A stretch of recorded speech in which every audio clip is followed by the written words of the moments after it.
ሁለት ከፍተኛ የህወሓት ወታደራዊ አመራሮች ተገደሉ። ትናንት በራያ በተፈጸመ ጥቃት ነው አዛዦቹ የተገደሉት። ድሮኗ ከባህር ዳር ተነስታ ጥቃቱን መፈጸሟን ወታደራዊ ምንጮች አረጋግጠዋል። በሌላ በኩል ከድሮን ጥቃቱ በኋላ ህወሓት አስቸኳይ ስብሰባ ማድረጉ ታውቋል። በስብሰባው በአራት ግንባሮች አዲስ ወታደራዊ ትዕዛዝ መስጠቱን ውስጥ አዋቂ ምንጮች አረጋግጠዋል። ታዳምጡታላችሁ። ኢትዮጵያ ትግስቷ ያበቃ ነው። ትግስት እንደፍራቸ የተመለከተው ሻቢያ የኢትዮጵያ ሉዓላዊነት በግልጽ መጣሱን ቀጥሎበታል። የውጭ ጉዳይ ኢንስቲትዩት በድረ-ገጹ ባወጣው ጽሑፍ የኤርትራ ወታደራዊ አዛዦችና ከባድ የጦር መሳሪያዎች በስፋት ወደ ኢትዮጵያ መግባታቸውን ጽፏል። ጀነራል ባጫም ትግስታችን እያበቃ ነው ብለዋል። በዝርዝር ትሰሙታላችሁ።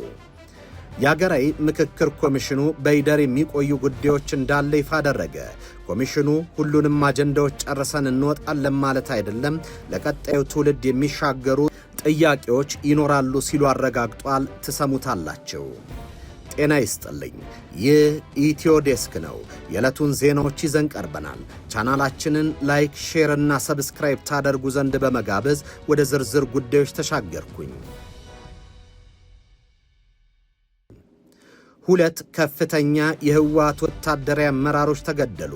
ትናንት በራያ በተፈጸመ ጥቃት ነው አዛዦቹ የተገደሉት። ድሮኗ ከባህር ዳር ተነስታ ጥቃቱን መፈጸሟን ወታደራዊ ምንጮች አረጋግጠዋል። በሌላ በኩል ከድሮን ጥቃቱ በኋላ ህወሓት አስቸኳይ ስብሰባ ማድረጉም ታውቋል። በስብሰባው በአራት ግንባሮች አዲስ ወታደራዊ ትዕዛዝ መስጠቱ ውስጥ አዋቂዎች አረጋግጠዋል።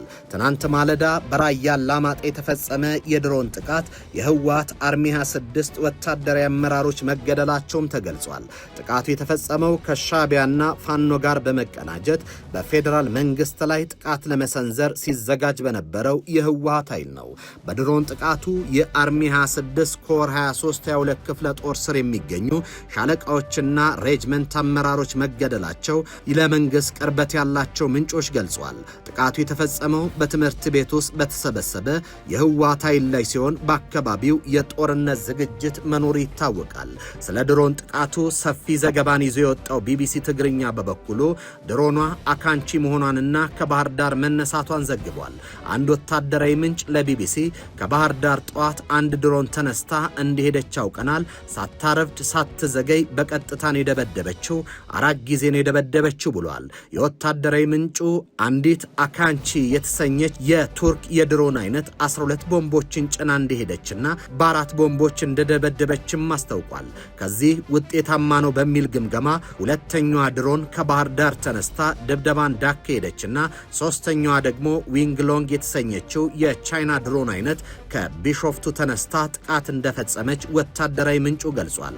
በቆቦና በራያ አላማጣ አቅጣጫ በሁለቱም ወገን ከፍተኛ ወታደራዊ መሰባሰብና ዝግጅት እንዳለ ቢቢሲ ከወታደራዊና ከሲቪል ምንጮች ያገኘው ታማኝ መረጃ ያመላክታል።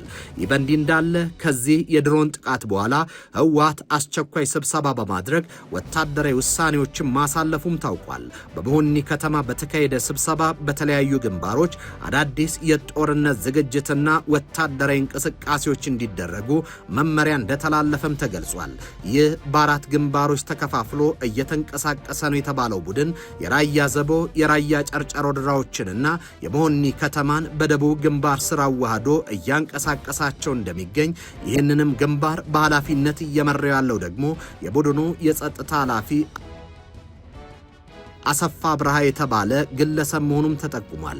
በተጨማሪም በራያ ዘቦ ያለው የቡድኑን እንቅስቃሴ የዞኑ ምክትል ጸሐፊ ኃላፊ የሆነው መሐሪ ተስፋይ የሚያስተባብረው ሲሆን የመሆኒ ከተማን ደግሞ የቡድኑ የፕሮፓጋንዳ ምክትል ኃላፊ ዘነቡ የተባለች ግለሰብ እየመራችው መሆኑ ተገልጿል። በተካሄደው መድረክ ላይ ቡድኑ የተለያዩ አስቸኳይ ትዕዛዞችን አስተላልፏል። ከተላለፉ የግዴታ ትዕዛዞች መካከልም የሚከተሉት ይገኙባቸዋል። የሰው ኃይል ማደራ ማደራጀት ማሰለፍ የመጀመሪያው ነው። በራያ ዘቦ 400 የሚሆኑ ነባር ተጋዳላዮች፣ ቁርጠኛ ታጋዮችና የተወሰኑ ባለሀብቶች የተሳተፉበት ኃይል በአስቸኳይ እንዲደራጅ የኃይል ትጥቅና ስንቅ በማቅረብ የቆሰሉትን በማንሳትና የሞቱትን በመቅበር እንዲያግዝም ተወስኗል። ልዩ ተልዕኮ ሌላኛው ነው። ከ25 እስከ 30 አባላት ያሉት በጸጥታ የተደራጀ የኮሚኒኬሽን ልዩ ኃይል ተቋቁሞ በነሐሴ 7 2018 በራያ ዘቦ ወረዳ የሚሊሻ ጽሕፈት ቤት ሪፖርት በማድረግ ስራውን በይፋ እንዲጀምር ተነግሮታል። በሶስተኛ ደረጃ ትራንስፖርት ነው። በመቻረ ማይ ግንባር በኩል ውሃ የሚያመላልስ የውሃ ቦዘሮች በአስቸኳይ እንዲዘጋጁ እንዲሁም ሁሉም የአካባቢው ስብሰባዎች ከቀን ወደ ምሽት እንዲዘዋወሩም ተወስኗል። አራተኛው የነዳጅ አቅርቦት ነው። ለራያ ዘቦ 1000 ሊትር ለመሆኒ ከተማ ደግሞ 3000 ሊትር ነዳጅ ካላማጣ ከተማ በአስቸኳይ ተገዝቶ ለጦር አዛዦች፣ ለአርሚ አዛዦችና ለአመራሮች በስርዓት እንዲተዳደር ተወስኗል። ሎጂስቲክስ አራተኛው ጉዳይ ነው። ለራያ ዘቦ ወረዳ የሚሆን የእንስሳት የምግብ አቅርቦት እስከ ነሐሴ 10 ቀን ድረስ እንዲቀርብም ይህም 20 ግመል፣ 10 በቅሎ፣ 100 በሬ እንዲሁም 1500 ፍየልና በግ የሚያጠቃልል ሆኗል። ለቀበሬ የሚሆኑ መሳሪያዎች እንደ ፋስ፣ ዶማ፣ መዶሻ የመሳሰሉትም በአስቸኳይ እንዲሰበሰቡ መመሪያ ተሰጥቷል። ይህ በግልጽ የጦርነት ዝግጅትና ወታደራዊ ወሬዎች እየተፈጸሙበት ያለው ሁኔታ በዞኑ ላይ የጸጥታ ስጋትን የሚያሳድግ መሆኑም ተጠቁሟል። ኢትዮጵያ ትዕግስቷ ያበቃ ነው። ትዕግስቷ እንደፍራቸው የተመለከተው ሻቢያ የኢትዮጵያ ሉዓላዊነት በግልጽ መጣሱን ቀጥሎበታል። የውጭ ጉዳይ ኢንስቲትዩት በድረገጹ ባወጣው ጽሑፍ የኤርትራ ወታደራዊ አዛዦችና ከባባድ የጦር መሳሪያዎች በስፋት ወደ ኢትዮጵያ መግባታቸውን ጽፏል።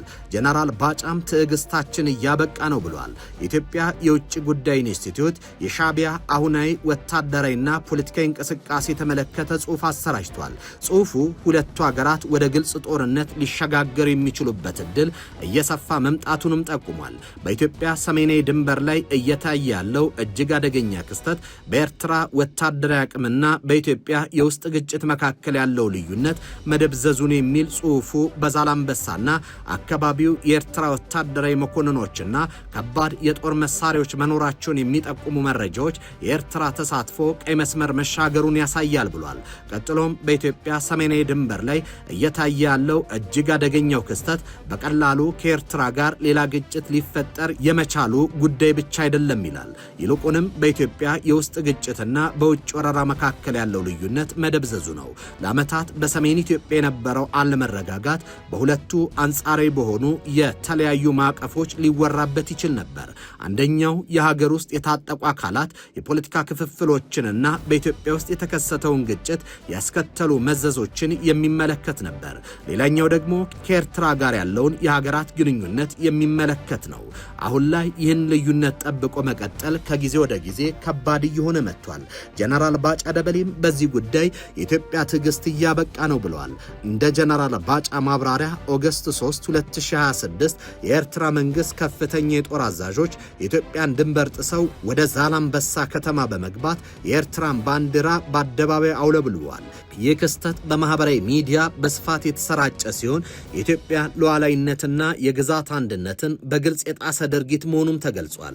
ከዚህ ባሻገር ከ3 ቀናት በኋላ ነሐሴ 6 2026 ታንኮችና ከባድ የጦር መሳሪያዎችን ያካተተ የኤርትራ ጦር ወደ ሰሜን ኢትዮጵያ በተለይም ወደ ትግራይ ክልል መግባቱንም አጋልጧል። እነዚህ ድርጊቶች ነጠላ ክስተቶች ሳይሆኑ የኤርትራ መንግስትና በህወሓት ውስጥ የሚገኝ ጽንፈኛ አንጃ ጽምዶ በሚል ስያሜ የፈጠሩት ጥምረት አካል መሆኑን ተመላክቷል። ይህ የህወሓት አንጃ በፌዴራል መንግስቱ ላይ ወታደራዊ ጥቃትን ለመክፈት ዝግጅት ማጠናቀቁን በአደባባይ ያወጀ ሲሆን የውጭ ኃይሎች ድጋፍን እንደ ፖለቲካ የህልውና ዋስትና እየቆጠረ ይገኛል። በተጨማሪም አንጃው አምባገነናዊና ወታደራዊ የማስገደድ ዘዴዎችን በስፋት በመጠቀም እንዲሁም የትግራይ ተወላጆችን በሱዳን ጦርነት ውስጥ እንደ ቅጥር ነፍሰ ገዳይ በመሸጥ የህዝቡን ደህንነትና መብት ክፉኛ አደጋ ላይ ጥሏል ብሏል።